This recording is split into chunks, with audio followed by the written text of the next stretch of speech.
Hey guys, how's it going? I'm up here in my balcony garden and I came to give you a little bit of an update of what's going on. My gourd family of plants here, they're all growing so nicely. And the two gourd veggies that I'm getting, look at that. That's really growing to be a nice little fat gourd and I'm going to eat it soon. So I've been watching it closely, and then there's one more that's been growing on the roof. Do you see that one? So I'm really happy about that. And then, of course, whenever I've been here in my balcony garden, I've also discussed a little bit about fate. And today I also want to discuss a little bit about genes, what genes control, and, some about fate also. Because, I just read a little story this morning.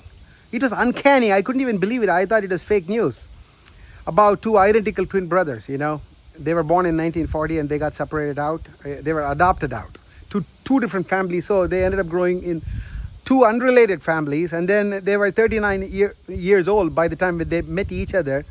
They looked at each other, they said, like, oh my God, you exactly look like me, that kind of a thing. And then they realized that they were identical twins. So they dug their history and they figured it out.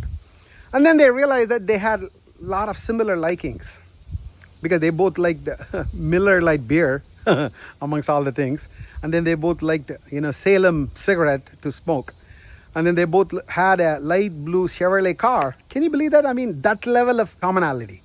And then they both like to, do some woodwork, carpentry and stuff like that. They both like to do some mechanical drawings, but they both didn't like math. So these are all governed by genetics, right? So we understand that.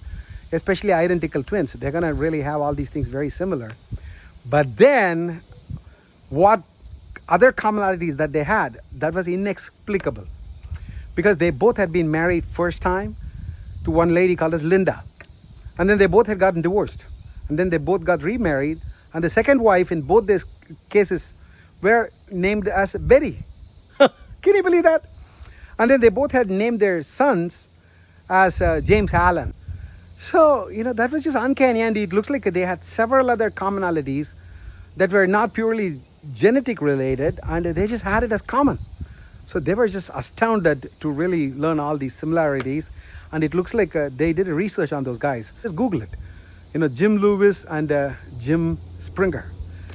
Both of them being named by two separate families with the same first name. I mean, that's also uncommon, isn't it? So that's where I am just so, amazed at fate. Because that's what is making everything happen in the world. It looks like it.